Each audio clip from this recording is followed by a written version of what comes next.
Okay बेटा, अब हमारा जो नेक्स्ट टॉपिक है वो है इलेक्ट्रोस्टैटिक पोटेंशियल डिफरेंस। हमने बेटा पोटेंशियल एनर्जी और इलेक्ट्रोस्टैटिक पोटेंशियल के बारे में फर्स्ट वीडियो में पढ़ा था। ओके, आज के लेक्चर की थर्ड वीडियो है। अब यहाँ पर हम पढ़ रहे हैं इलेक्ट्रोस्टैटिक पोटेंशियल डिफरेंस। तो मैं इसको समझाने की कोशिश करता हूँ। देखिए, मान लिया आपके पास कोई प्लस क्यू चार्ज है, और दो पॉइंट्स मैंने मान लिए कोई इसके इलेक्ट्रिक फील्ड के अंदर, इस जो पॉइंट चार्ज कही है या प्लस क्यू चार्ज कही है, इसके इलेक्ट्रिक फील्ड के अंदर मैंने दो पॉइंट मान लिए, point A and point B. ये पॉइंट आपका ए है, ये बी है। अब इस चार्ज से इस पॉइंट ए की जो डिस्टेंस है वो कितनी है, वो मैंने मान ली कितनी, आर ए। और इस प्लस क्यू चार्ज से इस बी पॉइंट की जो डिस्टेंस है वो कितनी मान ली मैंने, आर बी। ठीक है, R A and R B. R A किसी डिस्टेंस है ए पॉइंट की प्लस क्यू चार्ज से, और बी पॉइंट की डिस्टेंस कितनी है, आर बी। ओके, अब देखो, मान लीजिए बेटा, अब देखो हमने बताया था कि किसी चार्ज को हम इन्फिनिटी से इस पॉइंट पी पे लेके आए, और यहाँ पर मान लिया यहाँ तक लाने के मुझे 15 जूल काम करना पड़ा। ठीक है, कितना वर्क करना पड़ा इस पर, 15 जूल। तो इसका जो पोटेंशियल होगा वो कितना होगा, 15 वोल्ट या 15 जूल पर कूलम। क्योंकि इससे कम अगर वर्क करेंगे तो इस पॉइंट तक, वैसे तो ये जो बी पॉइंट है ना, ये एक लोकेशन को या एड्रेस को रिप्रेजेंट कर रहा है यहाँ पे। ठीक है, इसका लेकिन हमने क्या बताया, हम जब उस वर्क को, उस चार्ज को इन्फिनिटी से यहाँ तक लेके आए तो हमें पता चला कि कितना वर्क करना पड़ा हमें, 15 जूल। ठीक है, कितना करना पड़ा हमें, 15 जूल। तो इसका मतलब क्या है कि इससे कम अगर करेंगे तो बी पॉइंट तक नहीं पहुंच सकता। तो इस पॉइंट का पोटेंशियल हो गया कितना, 15 जूल पर कूलम। ठीक है, 15 जूल पर कूलम या 15 वोल्ट कह सकते हो। लेकिन फिर मैंने क्या किया, उस चार्ज को मैं कहां से कहां लेके गया, बी से ए पॉइंट तक लेके गया। इस बी पॉइंट से ए पॉइंट तक लेके गया तो मुझे इसके ऊपर कुछ और वर्क करना पड़ेगा, क्योंकि फील्ड के अगेंस्ट हम मूव कर रहे हैं ना बेटा। फील्ड के जब अगेंस्ट मूव करेंगे तो वैसी बात मुझे इस पर ज्यादा वर्क करना पड़ेगा, और जितना ज्यादा वर्क मैं उस पर करूंगा उतनी ही ज्यादा पोटेंशियल एनर्जी उसकी होगी। ठीक है, तो मान लीजिए मुझे उस क्यू नोट चार्ज को बी पॉइंट से ए पॉइंट तक लाने के लिए मुझे 25 जूल वर्क करना पड़ा। ठीक है, 25 जूल वर्क करना पड़ा। तो इस पॉइंट का पोटेंशियल कितना हो गया, 25 जूल पर कूलम। ठीक है, ए पॉइंट का पोटेंशियल कितना हो गया, 25 जूल पर कूलम, या ये कही 25 वोल्ट। ठीक है, अगर ये चार्ज आपका 1 कूलम होता है यहाँ पे, इस 1 कूलम चार्ज को अगर या इस यूनिट चार्ज को या इस यूनिट पॉजिटिव टेस्ट चार्ज को जब मैं यहाँ से यहाँ वर्क करूँ, इन्फिनिटी से यहाँ लेके 15 जूल वर्क करना पड़ा, और यहाँ से यहाँ लेके आया तो मुझे 25 जूल वर्क करना पड़ा। तो इसका पोटेंशियल कितना हुआ, 15 जूल पर कूलम। इसका पोटेंशियल कितना हुआ, 25 जूल पर कूलम। ठीक है, तो अब देखो, हमने बताना है यहाँ पर पोटेंशियल डिफरेंस का मतलब है कि देखो, अब हम इस आर्टिकल के अंदर चार्ज को कहाँ से कहाँ लेके आए, बी से ए। बी पॉइंट भी कहाँ था, इलेक्ट्रिक फील्ड के अंदर, और ए पॉइंट भी कहाँ है, इलेक्ट्रिक फील्ड के अंदर। तो इन दोनों पॉइंट के पोटेंशियल में कुछ डिफरेंस होगा, उसको हम क्या कहेंगे, उसका पोटेंशियल डिफरेंस। तो इस पॉइंट ए का जो पोटेंशियल वो कितना, 25 जूल पर कूलम, और पॉइंट बी का कितना, 15 जूल पर कूलम। ठीक है, तो यहाँ पर जो पोटेंशियल में डिफरेंस आया वो कितना है, 25 माइनस 15, यानी कि 10 जूल पर कूलम। कितना डिफरेंस है यहाँ पे, 25 माइनस 15, यानी कि 10 जूल पर कूलम, या सिंपली कह सकते हो 10 वोल्ट। ठीक है बेटा, तो देखिए, इलेक्ट्रिक पोटेंशियल डेफिनेशन हमने जो लिखी है वो क्या है, electrostatic potential difference between 2 points A and B is equal to work done in bringing a unit positive test charge from B to A. ठीक है बेटा, कि हमें उस यूनिट पॉजिटिव चार्ज को बी से ए पॉइंट तक लाने के लिए जो वर्क करना पड़ा, अभी यहाँ से यहाँ तक लाने के लिए तो बेटा 10 जूल ही करना पड़ा हमें। ठीक है, यहाँ से यहाँ तक लाने के लिए, क्योंकि यहाँ तक लाने के लिए 15 जूल हम कर चुके थे, उसको हमें यहाँ काउंट नहीं करना है, हमें तो वो काउंट करना जो यहाँ से यहाँ तक लाने में करना पड़ा। तो यहाँ से यहाँ तक लाने में तो वही करना पड़ा, कितना, 10 जूल पर कूलम। ठीक है, तो इन दोनों पॉइंट के बीच का जो पोटेंशियल डिफरेंस है वो कितना है, 10 जूल पर कूलम या 10 वोल्ट। ठीक है, तो मैंने क्या लिखा, वी ए, यानी कि potential of point A minus potential of point B is equal to में work done in bringing a charge from B to A. ठीक है, इस बी ए का मतलब है उस बी से ए पॉइंट तक लाने के लिए जो हमें वर्क करना पड़ा, अपॉन में यूनिट पॉजिटिव टेस्ट चार्ज।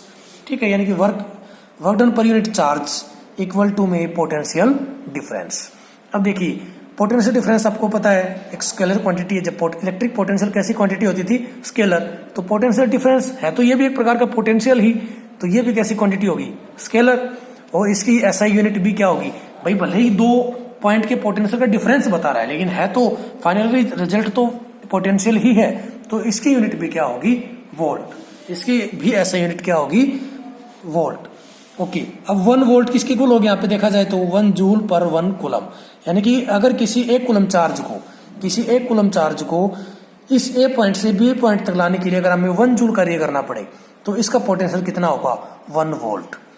ठीक है, पोटेंशियल डिफरेंस कितना होगा, 1 वोल्ट। अगर मुझे किसी 1 कूलम चार्ज को इस पॉइंट बी से पॉइंट ए तक लाने के लिए अगर 1 जूल कार्य करना पड़े तो इन दोनों पॉइंट के बीच का जो पोटेंशियल डिफरेंस होगा वो कितना होगा, 1 वोल्ट।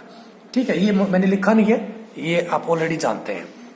ओके, अब हम देखते हैं कि अगर मान लिया आपके पास कोई पॉजिटिव चार्ज होता तो उस पॉजिटिव चार्ज की वजह से उस पॉइंट ए और पॉइंट बी पर इलेक्ट्रिक पोटेंशियल कितना होगा, या उन दोनों पॉइंट के बीच का पोटेंशियल डिफरेंस कितना होगा, हम ये बताएंगे यहाँ पे। तो देखिए मैंने क्या लिखा, वैसे तो मैं यहाँ पर आपको डायग्राम में बता चुका हूँ लेकिन वही चीज मैंने यहाँ पर भी लिखी है। देखिए, let us consider a point charge plus Q and 2 points A and B. कहता है कि प्लस क्यू पॉइंट चार्ज लीजिए और 2 पॉइंट कंसीडर कीजिए, point A and point B, at distances R A and R B respectively, जिनकी distance point इस plus Q charge से R A और आर बी है, यानी कि पॉइंट ए की डिस्टेंस कितनी है, आर ए, और पॉइंट बी की कितनी है, आर बी। कहता है let a test charge plus Q is taken from B to A. कहता है मान लीजिए कोई प्लस क्यू नोट चार्ज है, या ये कहिए कि simply unit positive test charge है, इसको मुझे पॉइंट बी से पॉइंट ए लेके आना है। ठीक है, तो कहता है कि किसी इंस्टेंट पर, जैसे हम पिछले आर्टिकल में कर रहे थे, किसी डिस्टेंस पर मान लो वो चार्ज इस ओ पॉइंट पे पहुंचा है। ठीक है, और इस ओ पॉइंट की डिस्टेंस इस प्लस क्यू चार्ज से कितनी है, आर। ठीक है, इस प्लस क्यू चार्ज से कितनी डिस्टेंस है, आर।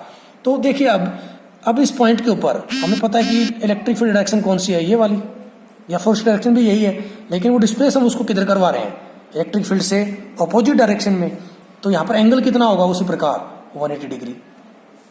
तो इस पॉइंट ओ के ऊपर बेटा, इस पॉइंट ओ के ऊपर नेट फोर्स किसके इक्वल होगा, फोर्स देखिए किसके इक्वल होगा, according to Coulomb's law 1/4 pi epsilon naught Q into Q naught upon में आर स्क्वायर। ये आपकी इक्वेशन नंबर 1।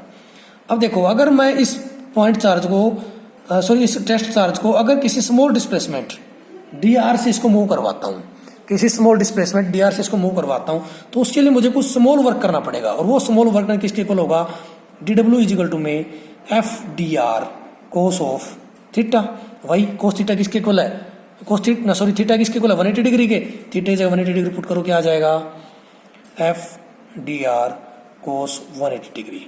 कोस 180 किसके इक्वल होगा, -1 के। ठीक है बेटा, तो डी डब्ल्यू किसके इक्वल हो जाएगा, माइनस एफ डी आर। ये हो गया आपकी इक्वेशन नंबर 2। नाउ लेकिन मुझे तो कहां से कहां लेके आना बेटा, उस टेस्ट चार्ज को बी पॉइंट से ए पॉइंट तक, तो मुझे क्या करना पड़ेगा, अबोव इक्वेशन को। अब देखो, इस पॉइंट बी की डिस्टेंस कितनी थी, आर बी, और पॉइंट ए की कितनी है, क्यू चार्ज से आर ए। तो कौन सी डिस्टेंस से कितनी डिस्टेंस तक लेके आना है, आर बी डिस्टेंस से आर ए डिस्टेंस तक लेके आना है। यहाँ की डिस्टेंस आर बी, यहाँ की डिस्टेंस आर ए, तो आर बी डिस्टेंस से आर ए डिस्टेंस लेके आना है। तो इसको इंटीग्रेट करेंगे कहां से कहां, आर बी से आर ए। ठीक है, जैसा कि पिछले आर्टिकल में किया था। Now integrating above equation within limit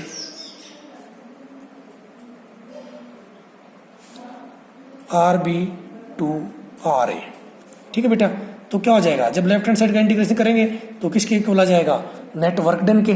ठीक है, नेट वर्क डन किसके इक्वल होगा, माइनस को मैं बाहर रख देता हूं, इंटीग्रेशन कहां से का, R B to R A, R B to R A F D R. ठीक है, अब इसको मैं नाम दे देता हूं कौन सी इक्वेशन,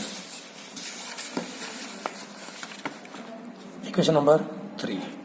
ठीक है, सब्स्टिट्यूटिंग या पुटिंग इक्वेशन 1 in 3, इक्वेशन 1 को 3 में पुट करेंगे तो वर्क डन किसके इक्वल आएगा, यहां से W इज इक्वल टू में minus H it is, limit H it is put कर देंगे, एफ की जगह क्या पुट कर देंगे, 1/4 pi epsilon naught Q naught upon में आर स्क्वायर डी आर। ठीक है बेटा। अब देखो यहाँ पर 1 अपॉन में 4 pi epsilon naught Q note, ये कांस्टेंट टर्म है क्योंकि इंटीग्रेशन तो किसके रिस्पेक्ट में होना है, आर के रिस्पेक्ट में, तो बाहर निकाल दो इसको। माइनस 1 अपॉन में 4 pi epsilon naught as it is Q into Q naught upon में R, sorry Q into Q naught integration within limit R B to R A, क्या बच गया 1 by R square D R. ठीक है। जब integrate करेंगे जैसा कि हमने पिछले आर्टिकल में किया था 1 अपॉन में 4 pi epsilon naught Q into Q naught as it is, क्या आ जाएगा बेटा ये -1 बाई आर। कहाँ से का लिमिट पुट करेंगे हम, are B to R A. ठीक है। आफ्टर इंटीग्रेशन हम के लेक्चर में मैं आपको स्पेसिफिकली भेज चुका हूँ और ये पता है आप लोगों को अच्छे से कि कैसे आता है। ठीक है। अब देखो ये माइनस माइनस, इस माइनस साइन को बाहर लेके आए तो माइनस माइनस प्लस, तो 1 अपॉन में 4 पाई एप्सिलॉन नोट इंटू में क्यू नोट अपॉन में कुछ नहीं बेटा अभी। ठीक है। या पूरे के अपॉन में कह सकते हो आप ये। अब लिमिट पुट करो तो क्या आ जाएगा 1 upon R A minus 1 upon में आर बी। ठीक है। ये क्या आ गया वर्क डन, कहाँ से कहाँ लेके आने में, बी टू ए लेकर आने में। हमें उस चार्ज को कहाँ से लेके आए, कहाँ से, बी से A. Now according to definition of electric potential, इसको बेटा अपर वाली इक्वेशन, इसको नाम दे देते हैं हम इक्वेशन नंबर 4। ठीक है। हमें पता है कि पोटेंशियल किसके इक्वल होता है, वर्क डन अपॉन में चार्ज, पोटेंशियल डिफरेंस। यहां पर भी क्या है, potential difference, W B A upon में Q naught, work done in bringing a charge from B to A. ठीक है। यानी कि ये इक्वेशन नंबर 5। अब क्या करेंगे हम, पुटिंग इक्वेशन 4 इन 5 के अंदर पुट कर देंगे, इसको पुट करो तो v क्या आ जाएगा, यानी कि पोटेंशियल डिफरेंस क्या आएगा, 1 अपॉन में 4 पाई एप्सिलॉन नोट इंटू में क्यू नोट, ब्रैकेट में क्या है आपका 1 upon R E minus 1 upon में आर बी, और टोटल के बटे में क्यू नोट है ना। जब फोर्थ इक्वेशन में तो हमने क्या वर्क डन को हमने किससे डिवाइड किया, फिफ्थ इक्वेशन में चार्ज से। ठीक है। क्यू नोट से क्यू नोट कैंसिल आउट, तो पोटेंशियल किसके को आ गया 1 अपॉन में 4 पाई एप्सिलॉन नोट इंटू में 1 अपॉन में आर ए माइनस 1 अपॉन में आर बी। ठीक है बेटा। तो जब जो पोटेंशियल डिफरेंस आएगा, जब किसी चार्ज को हम पॉइंट ए से पॉइंट बी तक लेके आ रहे हैं, वो किसके इक्वल होगा 1 अपॉन में 4 पाई एप्सिलॉन नोट इंटू में 1 upon R A minus 1 upon R B. Okay बेटा, इसी के साथ आज का लेक्चर हम ये खत्म करते हैं। इन जो 3 आर्टिकल छोटे छोटे मैंने करवाए, इनको अच्छे ध्यान से आप पढ़ें समझें, ताकि आगे वाले आर्टिकल्स आपको करने में दिक्कत ना हो। ओके, थैंक यू बेटा।